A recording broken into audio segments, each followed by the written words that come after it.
प्रश्नावली 9.3 पढ़ रहे थे हम, जिसमें 4 सवाल हो गए थे। पांचवा सवाल है बेलन का हमको ऊंचाई ज्ञात करनी है, जिसका आयतन दे रखा है हमको 1.54 मीटर क्यूब। आयतन कितना दे रखा है? 1.54 मीटर। ये आयतन यहाँ लिख देता हूं मैं, आयतन बराबर दे रखा है 1.54 मीटर क्यूब, और उसका आधार का व्यास दे रखा है 140 सेंटीमीटर। व्यास दे रखा है तो त्रिज्या निकालेंगे, व्यास में 2 का भाग दे दिया, कितना आ गया? 70 सेंटीमीटर। जबकि आयतन मीटर में दे रखा है और ये सेंटीमीटर में दे रखा है, तो इसको मीटर में चेंज करने के लिए हम किसका भाग देंगे? 100। किसका भाग देंगे? 100 का। तो ये आ जाएगा 0.70 मीटर। 0.70 मीटर आ गया। ठीक है।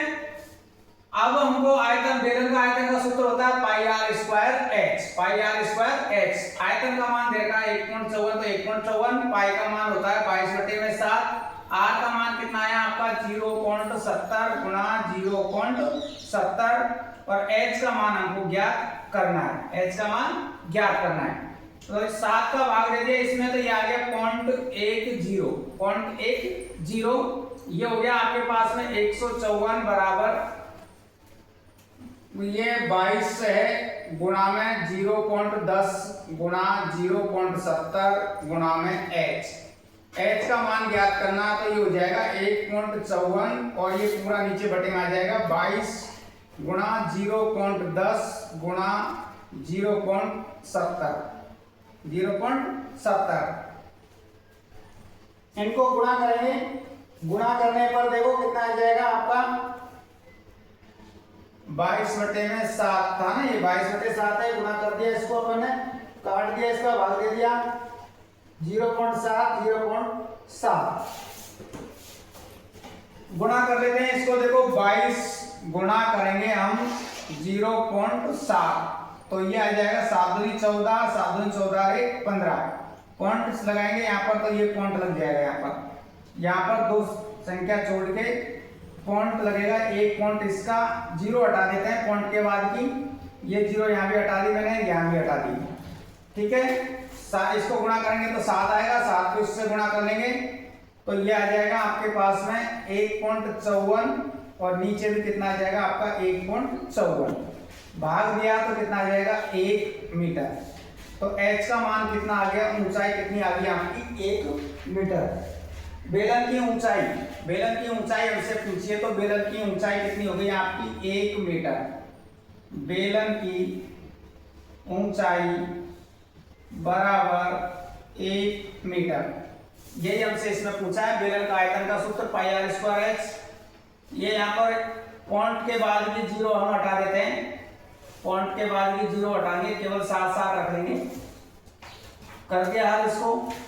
यहाँ पर 1.54 मान दे रखा था 22/7, आर का मान 0.7, x का मान ज्ञात करना, 7 का भाग 7 में इसने दे दिया 0.1। 7 को इसको ये बचेगा प्लस 22, 0.1, 0.7, और h का मान निकालना 1.54, 22 गुणा 0.1 गुणा 0.7। 0.7 को 1 से गुणा करेंगे 0.7, 0.7 को अपन 22 से गुणा करेंगे तो आएगा 1.54। 1.54 में 1.54 का भाग देंगे, कितना आएगा? 1। ये हो गया आपका 5वां सवाल, जिसमें बेलन की ऊंचाई पूछी थी। अगला सवाल है 6ठा। इसमें एक दूध का टैंक बेलन के आकार का है, जिसकी त्रिज्या 1.5 मीटर है, आर का मान 1.5 दे रखा है, और लंबाई 7 मीटर है, यानी एच का मान 7 मीटर दे रखा है। इस टैंक में भरे जा सकने वाले दूध की मात्रा लीटर में ज्ञात कीजिए। यानी टैंक की धारिता हमको ज्ञात करनी है। धारिता यानी क्या होता है? आयतन। क्या ज्ञात करना है? आयतन। दूध, पानी इनकी मात्रा पूछे तो सबके लिए हमको क्या ज्ञात करना होता है? आयतन। तो पाई आर स्क्वायर एच, तो पाई का मान तो 22/7, तो 22/7। आर का मान यहाँ 1.5 है, 1.5 गुणा 1.5।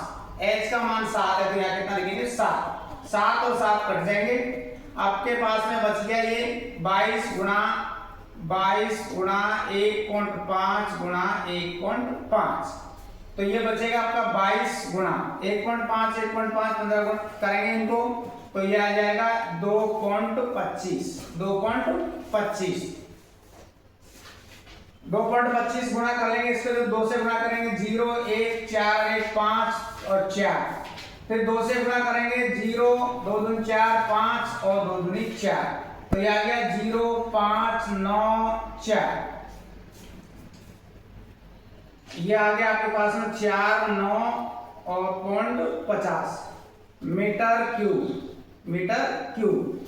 दो संख्या छोड़ के पॉइंट है तो हमने भी दो संख्या छोड़ के यहाँ पॉइंट लगा दी, 49.50। अब लीटर में उसकी धारिता याद ज्ञात कर दी, किसमें? लीटर में ज्ञात करने तो ये क्या हो जाएगा आपका 49.50, इसको किससे गुणा करना पड़ेगा आपको? 1000 से। कितने से गुणा करना पड़ेगा? 1000 से। तो ये आ जाएगा 49,500 लीटर। पानी हो दूध हो उसकी जो धारिता है वो किस में आती है? लीटर में आती है।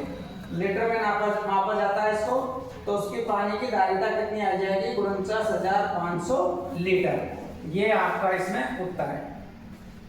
ये यहाँ पर देखो हमने सबसे पहले टैंक की धारिता यानी आयतन का सूत्र लिख दिया, पाई आर स्क्वायर एच, पाई का मान रख दिया, आर का मान रख दिया और ये एच का मान, तो 7 से तो 7 कट जाएगा, 22 बच गया, 1.5 1.5 1.5 1.5 गुणा करेंगे 2.25 को 22 से गुणा किया तो ये आ गया 49.50 मीटर क्यूब। क्योंकि ये मीटर में दे रखा है तो यहाँ पर मीटर या आयतन में घात 3 लगती है, वर्ग में घात 2 लगती है। अब ये मीटर में है तो इसको लीटर में बदलने के लिए किससे गुणा करेंगे अपन? 1000 से गुणा कर दिया, ये दो संख्या छोड़ के पॉइंट है तो 2 जीरो हट जाएगी, तो ये यहाँ पर कितना बचेगा आपके पास में? 49,500 लीटर। ये आपका छठा सवाल।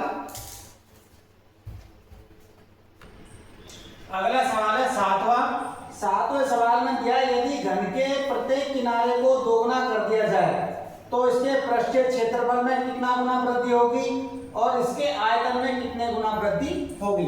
सबसे पहले हमने मान लिया घन का किनारे की लंबाई कितनी मान ली? a मान ली। घन का पृष्ठीय क्षेत्रफल का सूत्र क्या होता है? 6a² और आयतन क्या होता है? 1/3। ये जब हमने लंबाई मानी है a, तब आज जब इसकी दोगुनी कर दी जाए, लंबाई को दोगुना कर दिया जाए, तो लंबाई को दोगुना करेंगे तो ये कितना आ जाएगा? 2a। दोगुना करने पर कितना हो गया? जब 2a। अब क्षेत्रफल में क्या परिवर्तन होगा? 6 का तो 6 लिखेंगे यहाँ, अब a का मान ये लिखेंगे यहाँ पर 2a और घात ऊपर 2 है तो 2 लिखेंगे। 6 का 6, 2 का वर्ग कितना हो गया? 4 और a का a², तो ये कितना हो गया? 6 गुणा 4 करेंगे कितना आ जाएगा? ये 24a²। कितना आ गया? ये 24a²। तो यानी जब किनारे की लंबाई को दोगुना कर दिया जाए तो वो कितना बढ़ रहा है? कितने में आ गया? पहले तो था 6a², अब कितना हो गया? 24a²। 24a², तो कितना गुना बढ़ गया? 6 और ये कितना है? 24। 6 का भाग 24 में कितनी बार गया? 4 बार। तो कितना गुना वृद्धि हो गई? 4 गुनी वृद्धि हो गई पृष्ठीय क्षेत्रफल में। अगर उसकी लंबाई को हम 2 गुना कर देते हैं तो पृष्ठीय क्षेत्रफल में कितना गुना वृद्धि हो रही है? 4 गुना वृद्धि हो रही है। देखो ऐसे कर लो इसको। अब ये हो गया 24a², 2 गुना करने पर पहले कितना था? 6a², तो 6a², a² से a² कट गया, 6 का भाग दिया 24 में कितना आ गया? 4, तो कितना बढ़ी? 4 गुना। अब आयतन में आ जाओ। आयतन में पहले तो था 1/3, अब लंबाई को 2 गुना कर दिया, 2/3 हो गया। अब ये हो गया 2/3, यानी 2/3 यानी 2a गुणा 2a गुणा 2a गुणा करना है। 2 दूनी 4, 4 दूनी 8 और 1/3 कितनी है? 3। तो फिर वृद्धि देखो, पहले अब कितना है? 8, 1/3, पहले कितना था? 1/3। 1/3 से 1/3 कट गया, कितना हो गया? कितना बचा? 8। तो कितनी गुनी वृद्धि हुई इसमें? 8 गुनी वृद्धि हुई। यानी उसके पृष्ठीय क्षेत्रफल में तो कितना गुना वृद्धि हुई? 4 गुनी। और आयतन में कितने गुना वृद्धि हो जाती है? 8 गुनी। अगर उसके घन के किनारे की लंबाई को 2 गुना कर दिया जाता है तो उसके पृष्ठीय क्षेत्रफल में तो 4 गुना वृद्धि हो जाएगी और आयतन में कितना गुना वृद्धि हो जाएगी? 8 गुना वृद्धि हो जाएगी। ये हो गया आपका 7वां सवाल। 8वां सवाल है एक कुंड के अंदर 60 लीटर प्रति मिनट की दर से पानी गिर रहा है। 60 लीटर प्रति मिनट, 60 लीटर प्रति मिनट की दर से एक कुंड में पानी नीचे गिर रहा है और उस कुंड का आयतन दे रखा हमको 108 मीटर क्यूब, 108 मीटर क्यूब। तो उसको कुंड को भरने में कितना समय लगेगा या कितने घंटे लगेंगे वो हमको ज्ञात करना है। तो देखो आयतन हमको मीटर क्यूब में दे रखा है, पानी की जो धारिता होती है वो होती है लीटर में। तो सबसे पहले इसको हम लीटर में चेंज करेंगे, यानी 108 को किससे गुणा करेंगे हम, 1000 से।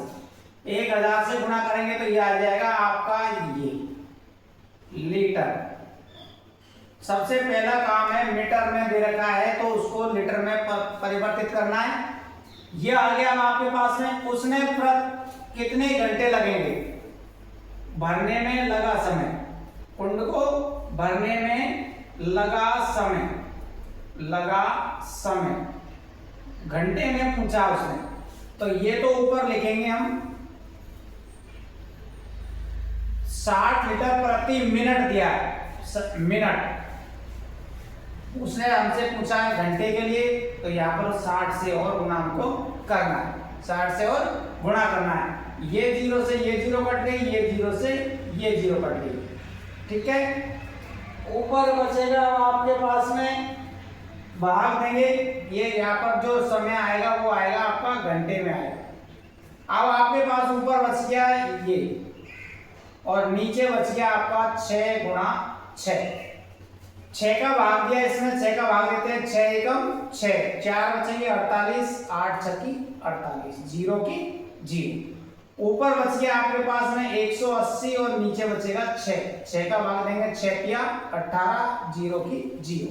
तो कुंड को भरने में कितने घंटे लगेंगे, 30 घंटे, 30 घंटे कुंड को भरने में लगा समय। कुंड को भरने में लगा समय, यानी एक कुंड है जिसका आयतन हमको दे रखा है 108 मीटर क्यूब और एक नल चल रहा है, उसमें पानी आ रहा है, यानी 60 लीटर प्रति मिनट की दर से उसमें पानी आ रहा है। हमसे ये पूछा है कि उस कुंड को भरने में कितना समय लगेगा। तो ये मीटर क्यूब में दे रखा है, तो सबसे पहले इसको हमने लीटर में चेंज कर लिया, यानी 1000 से गुणा कर दिया। अब कुंड को भरने में लगा समय उसने घंटे में पूछा है, तो ये तो ऊपर रहेगा, नीचे 60 गुणा में 60 दे रखा है और 1 मिनट, 1 घंटे में कितने मिनट होते हैं 60, तो किससे गुणा करेंगे इसको हम 60 से। तो 2 जीरो से तो मैंने 2 जीरो काट दी, 6 का भाग दिया अपने इसमें, तो कितनी बार गया 180 बार, 180 में फिर 6 का भाग दिया, कितनी बार गया 30 बार। तो उस कुंड को भरने में कितने घंटे लगेंगे, 30 घंटे लगेंगे। ये आपका सवाल हो गया, यानी 9.3 प्रश्नावली समाप्त।